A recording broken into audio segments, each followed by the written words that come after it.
Welcome everyone once again to Writers and Fighters, a podcast. You know me, I'm your host, AJ Ortega. And you know the podcast where every week I interview a writer or I interview a fighter. This is episode 19, and we're double dipping when it comes to the theme of this show because I have Alicia Doyle, a writer, a journalist, and a retired boxer. Her book, Fighting Chance, is about her journey as a boxer where she went on to win 2 Golden Glove championships. Her pro debut was named the California Female Fight of the Year in the year 2000. So, we cover a lot of exciting stuff concerning Alicia's life as a writer, as well as her life as a fighter, so make sure to stick around for that interview. Over the weekend, there were UFC fights and some Mexican heavyweight boxers on the TV. In the boxing world, Andy Ruiz Jr. took on Chris Arreola, and Ruiz is coming off a loss in his rematch against Anthony Joshua, and that's where he lost 3 of the championships that were up for grabs at that time. And this fight was a WBA title eliminator, and it was a good fight. Even though Ruiz was knocked down in the second and then was wobbly in the third, he managed to outpunch Arreola, and apparently Arreola was upset with the unanimous decision in Ruiz's favor. Not just that Ruiz won, but that the spread was pretty big. I think one or two of the judges only had Arreola winning 1 round, which would have been that 1 round that he knocked down Ruiz and make it a 10-8. So he was quite upset and was quite vocal about what he thought was poor judging. But he was supposed to retire like a year ago. So, I mean, he's still in there with, one of the top contenders, outside of guys like, Anthony Joshua, Tyson Fury, Wilder, right? That they're still at the top of the top. And so Arreola had a good showing. The fight was good, even if the decision, the spread, the point breakdown was maybe a little biased or unfair. But I did see, I watched it this morning, and I did see Ruiz coming out on top. And in the world of mixed martial arts, there were UFC fights on. And they were on ESPN, one of the fight night cards. And the co-main was one of my favorite veterans, Cub Swanson. And he was fighting this young stud named Giga Chikadze. And he's from the country of Georgia. Real fast, real accurate, real powerful. And about 1 minute in, Chikadze nails Swanson with this low left kick, like a snappy, roundhouse to the body, right on the liver. And you all know how much I love body shots like a left hook. But think about the force you can generate with your legs, which have naturally bigger muscles controlling them, and then placing it right on the button. Well, Cub Swanson's body took about 1 second to react like it does, and he ends up having to take a knee, and he tries to grab a leg, but it was done. And a few hammer fists from Chikadze on top, and it's over. In the main event, Yuri Prochazka took on Dominic Reyes in a really good top 10 light heavyweight fight. I wanted Reyes to win, since he was, I think, robbed when he fought John Jones, and I want him back in that title picture for sure. But Prochazka had other plans. This guy is wild. He has this old school warrior mentality in that he's into the samurai way of life and reading stuff like the Art of War and things like this, and modeling his philosophy in the cage around the warriors of old. Really a bizarre dude and a bizarre fighter. He's awkward with his strikes, really durable chin, and just comes in at all sorts of weird angles. I recommend looking up the highlights of this one and his other fights, especially the spinning elbow that finished Dominic Reyes at the end of the second round. So Prochazka is definitely in line for a title shot against Jan Blachowicz, and I'm looking forward to that. I think it's going to be a good matchup, pretty explosive. I don't see how that one, would go, all 5 rounds. And one thing I do want to mention is I'm really good at pronouncing names that are foreign to me, but the UFC is really testing me as I do some of these recaps. One quick thing I want to mention is a plug for LC Flowers from episode 13. He's responsible for the intro music of this podcast and the outro music for this podcast. And his new album, At Home, just came out. You can stream it on Spotify if you search LC Flowers. The album is called At Home. And you can also get a vinyl version of this in June, I believe it ships. And you can contact LC Flowers for that. If you want to go over to writersandfighters.com and go to the episode guide and see all the show notes, all the info there about how to order that album on a hard copy is available. All right, y'all, let's get to that interview with Alicia Doyle. She's the author of Fighting Chance, she's a journalist, and she's a retired boxer. Enjoy. This is my second attempt because my first time I didn't press the record button. But in any case, I'm sitting here with Alicia Doyle, journalist, former boxer, all-around badass. Tell me a little bit about yourself, Alicia. Well, yes, first of all, AJ, thank you so much for having me on the show. I really appreciate it. Of course. I'm a journalist by trade. I was a journalist for about 30 years prior to Discover Boxing, which I discovered while I was on assignment. And I reluctantly went on this assignment. I used to view boxing as the dark side until I discovered what a beautiful sport it was. So from there, I ended up competing. I am a two-time Golden Gloves champion, and my pro debut at age 30 was named the California Female Fight of the Year. Again, that's such a cool story from being a reporter, by chance getting this assignment that has to do with boxing in some capacity and really changing your trajectory of life in a very unique way. You address it in your book, Fighting Chance, that it's a rarity, like men or women. It's rare to be a boxer. And so I like that trajectory. But first, I want to hear about how you became a reporter. Why journalism? Yes, and I love that question because writing is in my heart. When I was young and growing up, I always loved to write. My mom gave me journals when I was young, so I was always journaling. And I never thought in a million years I'd become a newspaper reporter. But after high school, I knew I didn't have a whole lot of direction. So I was just looking into colleges, and I found Los Angeles Pierce College, which is a community college. And I needed an elective to be filled, and journalism was one of the electives. So I went to a meeting for the students where we got to meet the editor-in-chief of the paper, who was a student at the time. And the powerful speech he gave about what the press could do really struck my heart. He was expressing how the press can change lives and have a positive impact and bring justice and righteousness to the world. And he said that when people are really in trouble, they don't call lawyers, they don't call cops, they call the press. And I thought, wow, this is a big responsibility, but something that was needed. So that's how I fell in love with journalism, was working for that paper and eventually becoming editor-in-chief myself. From there, I really lucked out. I worked for the Larchmont Chronicle in Los Angeles.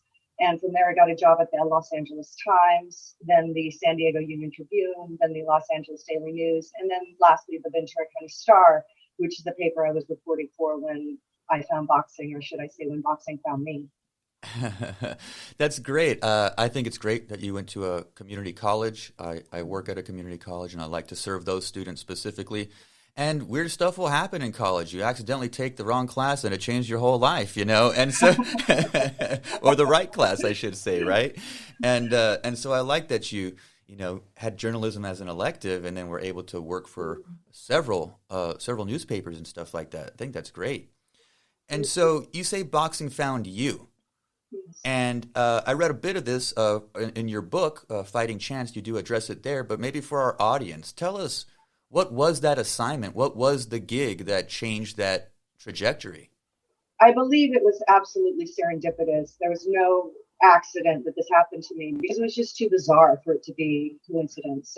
I was working alone in the newsroom one night and the phone rang, and being the only one there, I answered it. And it was a community activist in town. She wanted coverage for a boxing gym called Kid Gloves Boxing. This was in the town of Simi Valley. And the reason why she wanted coverage was because this was the time of El Nino rains. So the gym was completely destroyed. And it was a gym for at-risk youth. But the minute she mentioned boxing, I turned off. I thought, I used to view boxing as the dark side. So I said to her, I'll pass this on to a sports reporter. And she said, no, you're not understanding what I'm telling you. These children have nowhere to go. These are at-risk youth. Some of their parents are incarcerated. Some of these kids are abused, neglected. experiencing things that children shouldn't experience. And kid gloves boxing was really the only place that they could call home. So that's when I thought, okay, that really struck my heart. So I reluctantly went out on this assignment. And as soon as I met the owner of the gym, Robert Ortiz, this man had such a big heart and was really one of the most beautiful human beings I'd ever met in my life. And I thought, okay, there's something to this. And the more I got to know him, the more I got to know the children and their parents. And I reported on that gym and its destruction and reopening for about a year before I ever competed. But during that time, the children were just so amazing, and just seeing what they survived. And that's when I realized that their lives paralleled mine, and that we were survivors of trauma, severe trauma.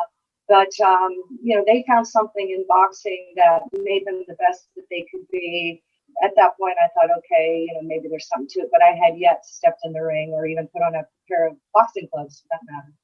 Again, what a cool mission of the gym, right? That these kids have they have rough backgrounds. That's as simple as we can say it, right? And they do have issues with trauma and not having any agency. And I think what things like boxing and other martial arts do is give people agency, right? And then you saying, well, I'm a survivor too, and so I had that in common. I think that's just a really cool, beautiful thing that people may not understand or see from the outside. That's a super valuable thing that boxing is providing these kids: stability, routine, love. Exactly.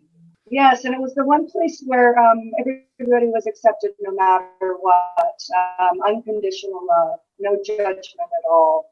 And, and these are not the kind of kids that would really get the same benefit from, let's say, the Boys and Girls Club. They needed something more intense to keep their minds straight, to keep them clean and sober too.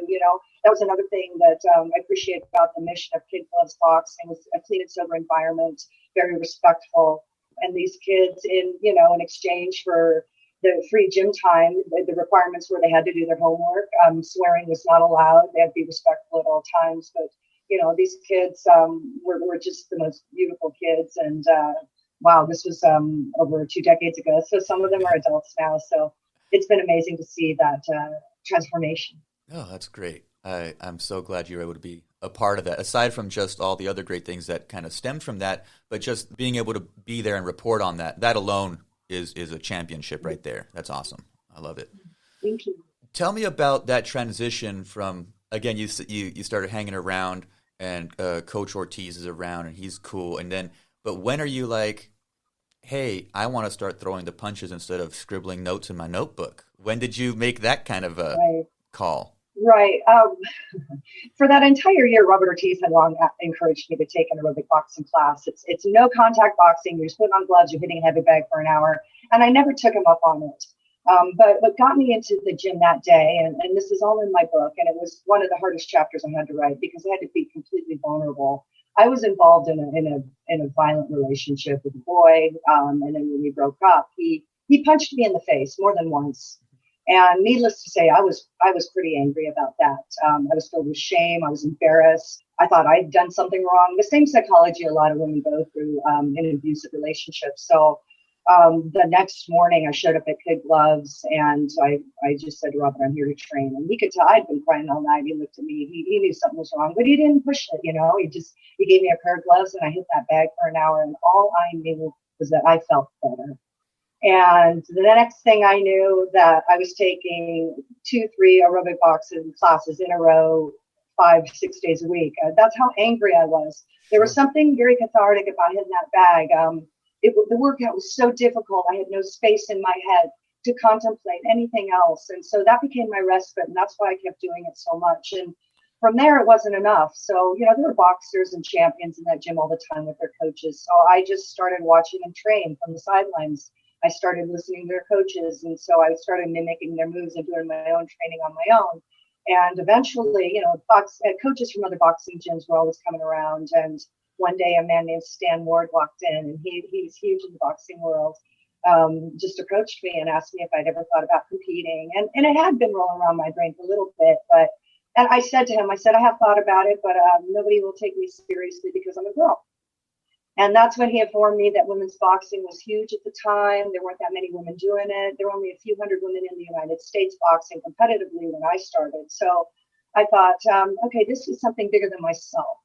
I could be, part of a movement to, push women forward in the sport, give them the equality that we deserve, because we are athletes, bottom line. So that's really what got me into competition. That's great. That's cool. The book opens with, I like I like how you order the chapters, and that we start with some action, your first like exhibition, and then we go back to kind of how we got there. And so I want to talk a little bit about, because you address it very honestly and very well, the reality of fighting in the ring, and that like you can see these things, you can train and stuff, but once you're there with your hands up and you get popped one, it changes the game completely. I think you capture that really well in that first chapter. Tell me about that reality of fighting in the ring. Oh, thank you very much. I appreciate that, because I tried so hard to convey what it's like. And quite frankly, nobody knows what it's like to box or be in the ring unless they've done it. For me, it was one of the most terrifying things I've ever experienced. It's largely mental, which is something I discovered along the way.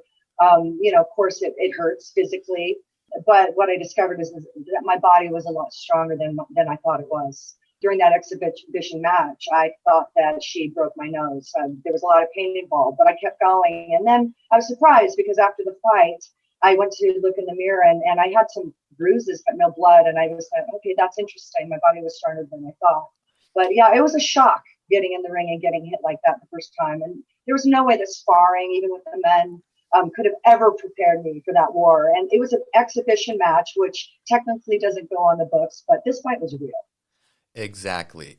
That idea that you were taking more damage than you thought, and again, there's that moment in the chapter you look in the mirror and you're like, well, my nose isn't broken, there isn't blood, and you're like, yeah, I'm a little banged up, but not like you were maybe envisioning.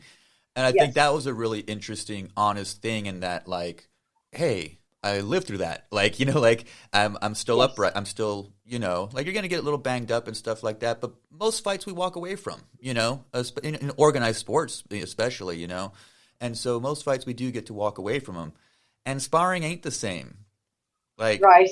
like I can kind of remember the first time I sparred in it was kung fu when I was a teenager, but the first time I was in competition, I remember kind of freezing, kind of like Yeah. not being able, like this guy just figured me out. I had nothing for Yeah. him, and feeling kind of, helpless in the moment, but then came out of it and like, oh, well, yeah, I made it through. Like life goes on. I got kicked in the head, big deal, right? And so, um, Right.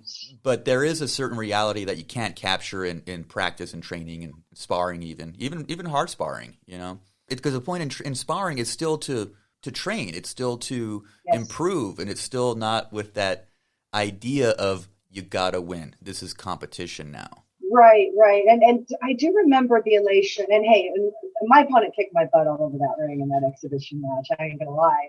And I take the reader through that in chapter one. But surviving was the biggest elation. Was realizing I had survived a war, and that did translate to everyday life, and it continues to translate to this day. Because I thought, wow, if I can survive a war like that, nothing was ever as difficult as that. Nothing. I So love it. it enabled me to take everything head on because nothing was as hard as surviving that war. I dig it. I dig it. Yeah, you come away stronger in lots of ways for Hmm. that, and you can confront a lot of things. I think, I Yes, thought that's one of the absolutely. values. I think again, and the value that a lot of these kids get.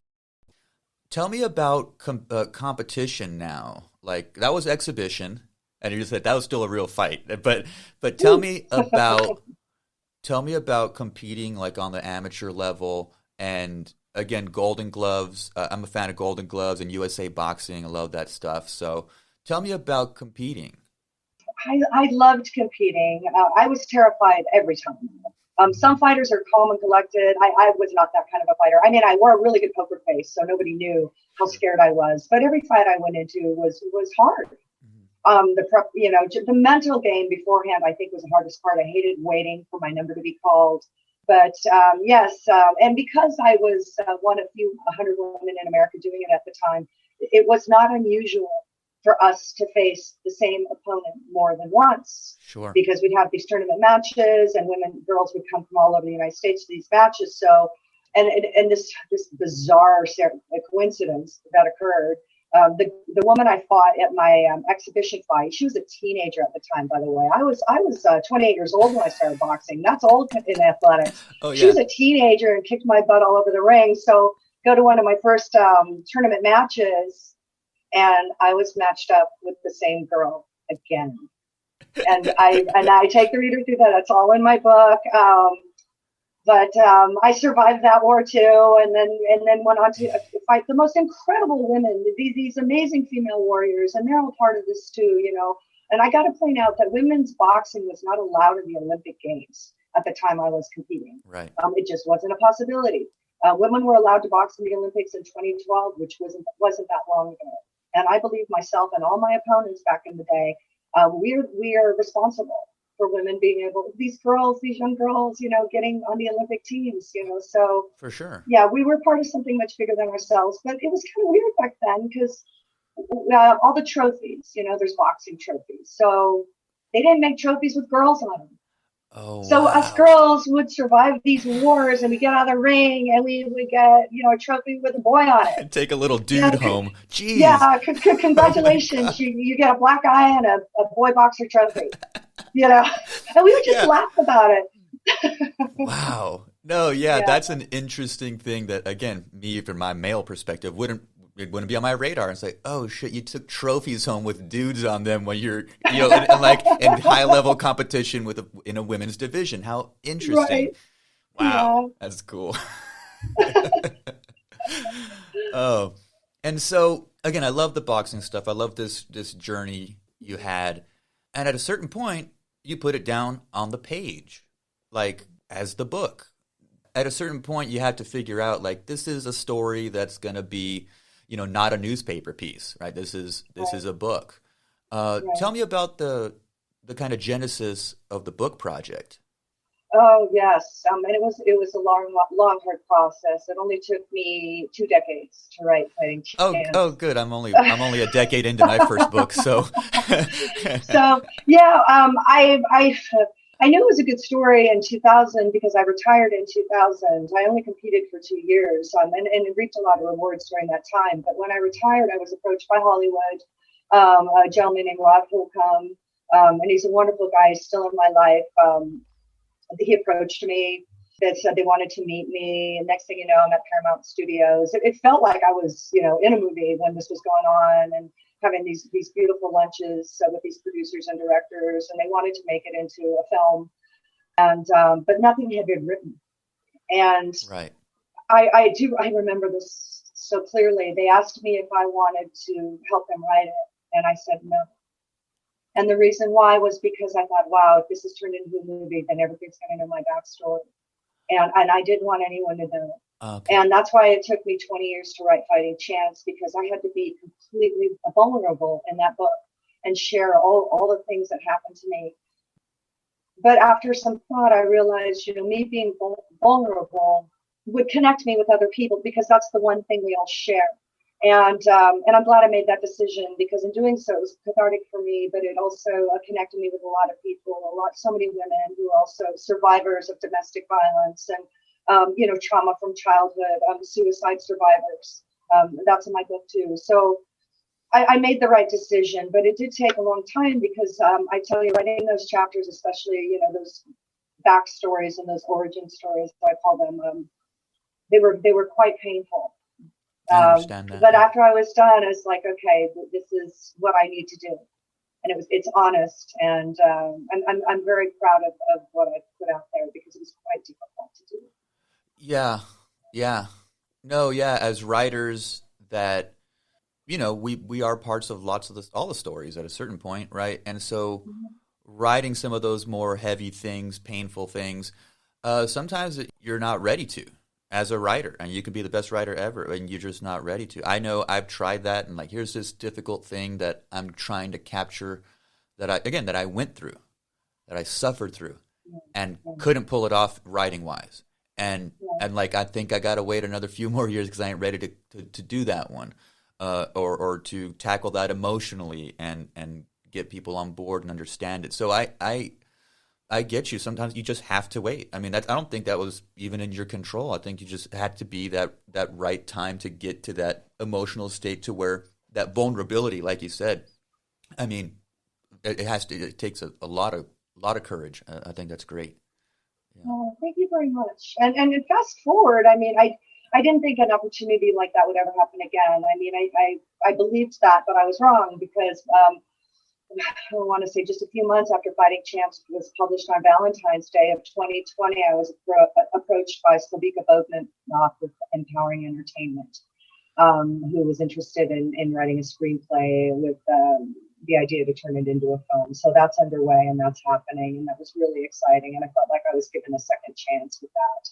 No, that's great. That's great. And I think this is a cool, maybe like a better way, I don't know, but like that there's the source material that you generated from the, the book, and then it's an adaptation more, right? And so correct. And so that, rather than an original script that maybe you're a part of or not in the writing process, that would be much different, I think. And so I think, even if it was, if it had to ferment for 20 years, right? Like that's fine. Like, if it took 20 years to get that thing, and it's like, oh, well, now it's ready, and you have that source, you have that book as the source material. I think that's cool. I have a question about the book. I think it's quite interesting. You self-published the book. And yes. Did you look at other avenues? That's like one of the things I think maybe some of our writer listenership might be interested in. Tell me a little bit about that, getting the book out there, the little businessy kind of things maybe. Oh, certainly. Yes, of course. I was originally thought I was going to go after, a traditional publisher, Random House, Penguin, all the big ones. But then I did some research and those are fantastic opportunities, but the author, the writer, the one that pulls their heart and soul out and puts it on the paper, doesn't make a whole lot of percentage of the money earned.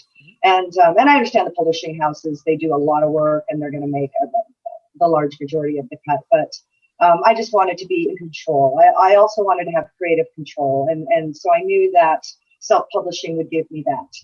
And I just love being able to select the photos. I get the cover, with the help of incredible editor, Jose Ramirez, who's just a gem to work with. I highly recommend him. But he was with me through the entire process, walked me through everything. And it was just fun. I loved being in charge of it, selecting the font, all the inside photographs, what the back cover was going to look like. I was in complete control.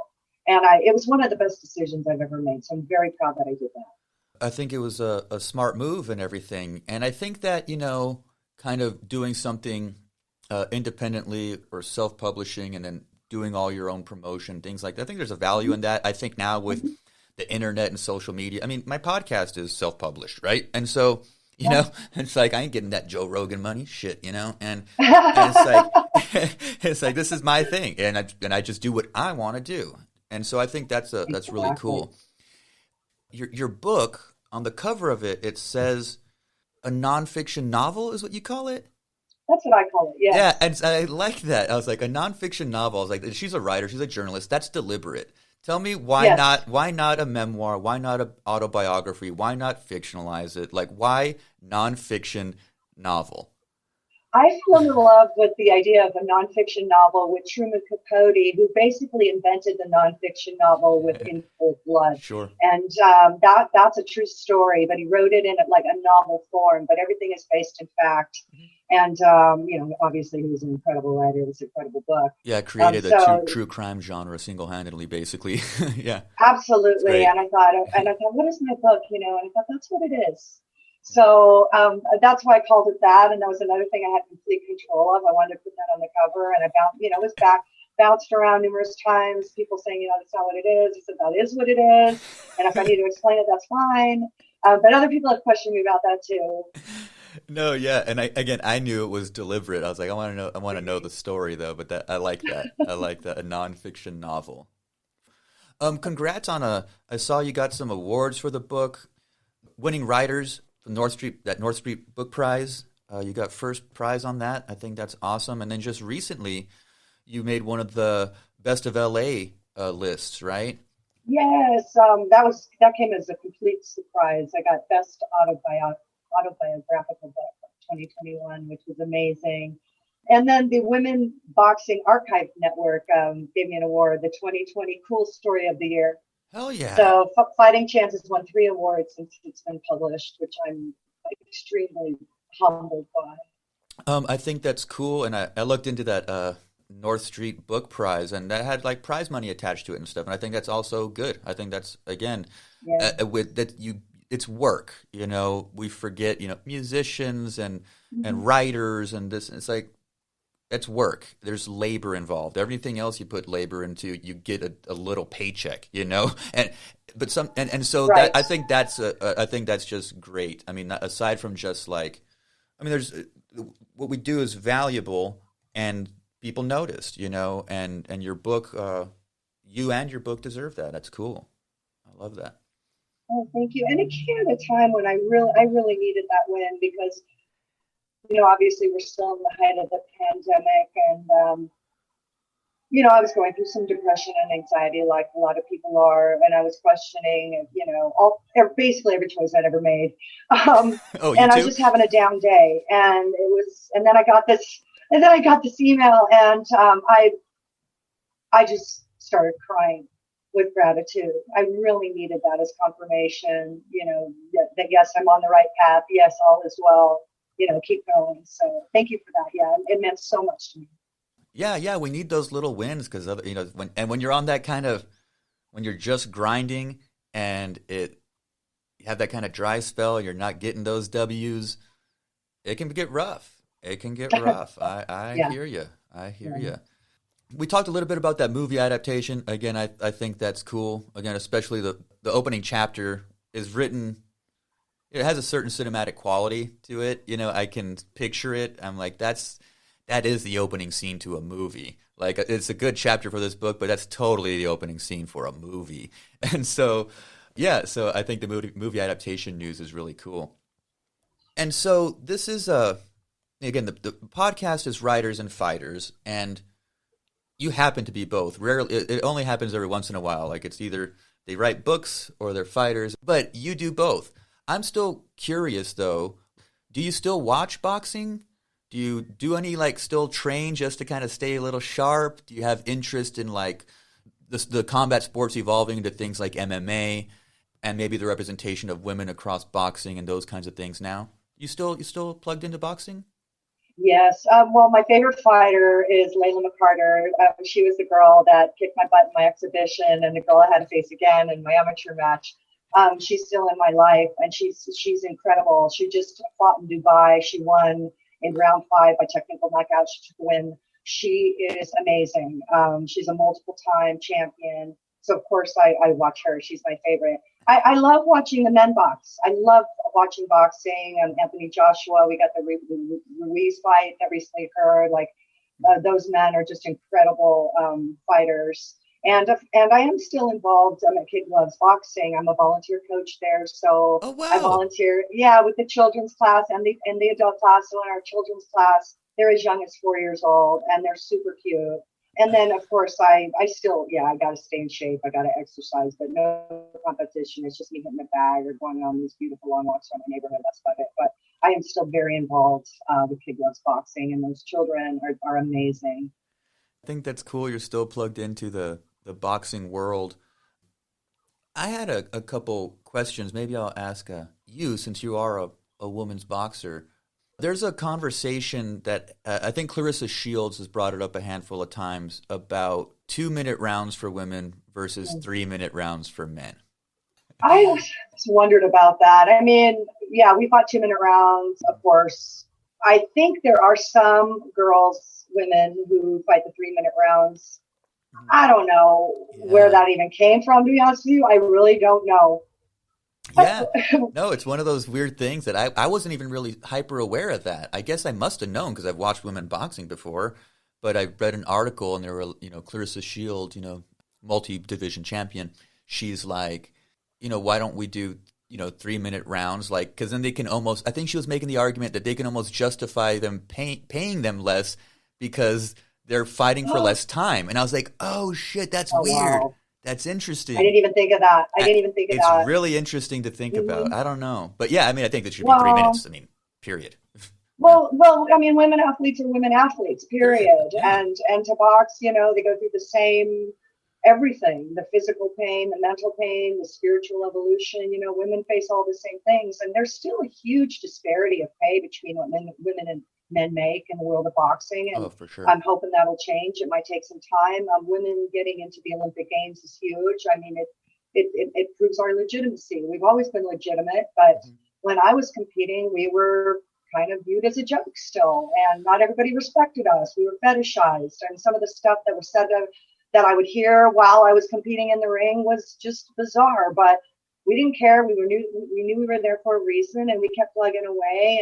And now I see all these girls like so young getting into the sport, getting into amateurs, and they don't have any second thought about it because they don't have this weird construct that they shouldn't be doing it. Right. It's full speed ahead for however far they want to go in the sport. I think the idea of women fighting is, still we're in the middle of the evolution of it right now. The kind of Yes. the changing Hmm. of that perspective.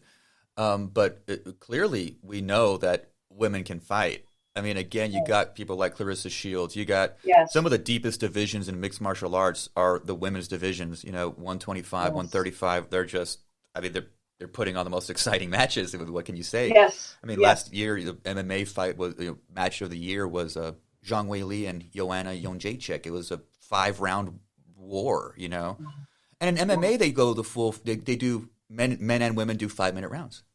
It's Correct. not And like they're doing four. MMA, It's interesting. right? MMA is gnarly. I have mad respect for all those fighters, man or female, because I tell you that terrifies me. I would never do that. That's so scary. Boxing is, upper body, right? Yeah, I mean Yeah, they're yeah. doing arms, legs, and mixed of everything, and they're phenomenal athletes. They're all like superheroes.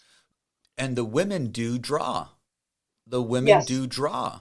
And Yes. and so this whole argument that like, well, people don't want to see women's boxing, people don't want to see women's fighting, I'm like, but they do though. Like now that we Right. have real fighters, and it's not like again, when in the '90s when that first kind of shift of evolution of the perception of women fighters no longer being like the foxy boxing bullshit, right? Like Right. Oh oh God. that's silly stuff, and Yeah. it's a sideshow, it's a freak show, like oh you're, Right. and it's That's like right. well no that's not the case anymore, right?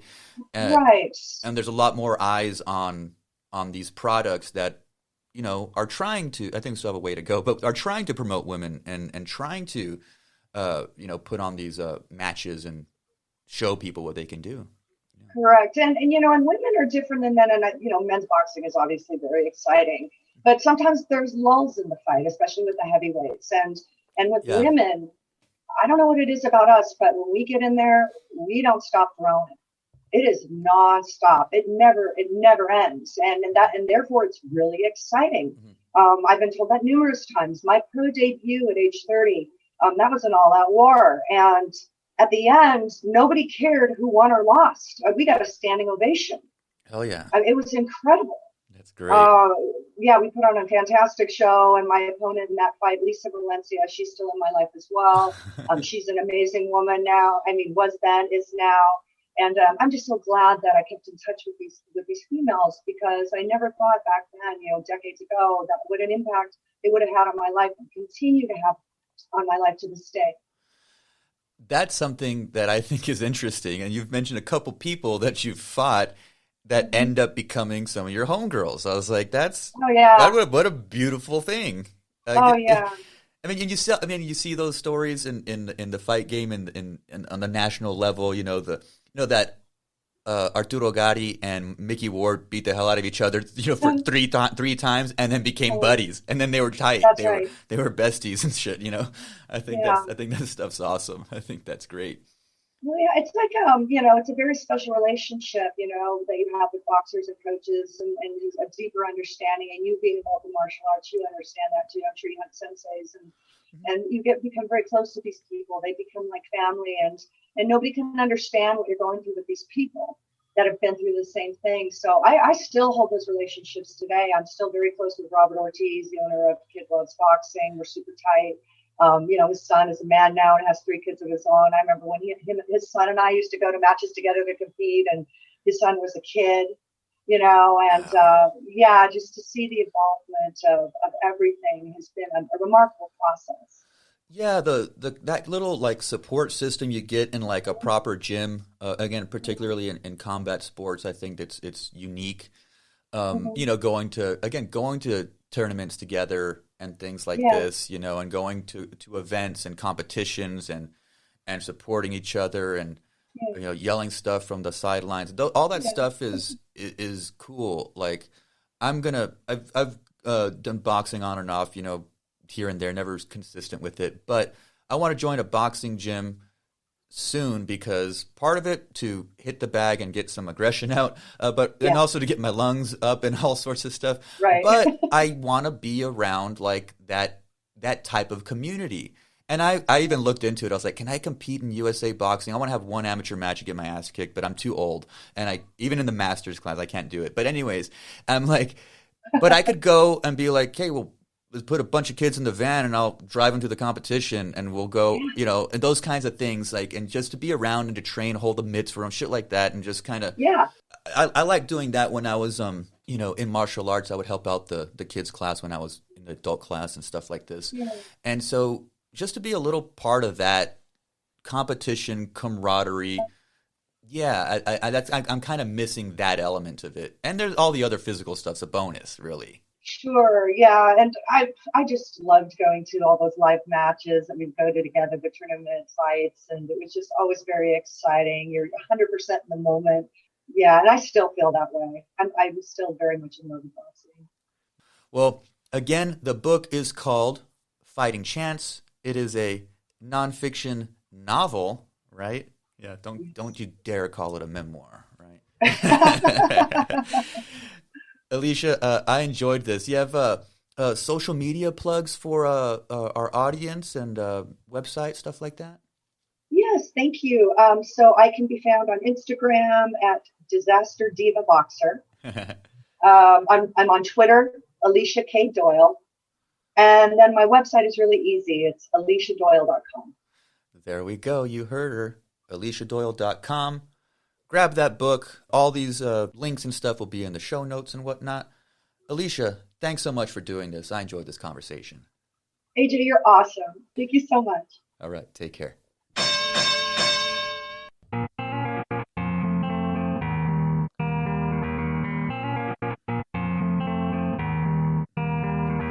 All right, y'all. Thanks for listening to that interview with Alicia Doyle, the author of Fighting Chance. Go pick up that book. Go pick up that book. Really cool story. Really cool chick. If you want to keep up with Alicia, go over to aliciadoyle.com. If you do the Instagram, you can follow her at Disaster Diva Boxer. If Twitter's your thing and you like to tweet, maybe go over to at Alicia K. Doyle over on Twitter. Alicia K. Doyle on Twitter. As far as the podcast, I appreciate everybody's support. You guys know the drill. Every Sunday, new episodes. Subscribe on Apple Podcasts, Spotify, Google Podcasts, any of your favorite podcast apps. The latest stuff is always at ridersandfighters.com. All over social media. You know your way around the internet. All right, y'all. You guys be good. Be safe. Take care of each other. We'll talk next week.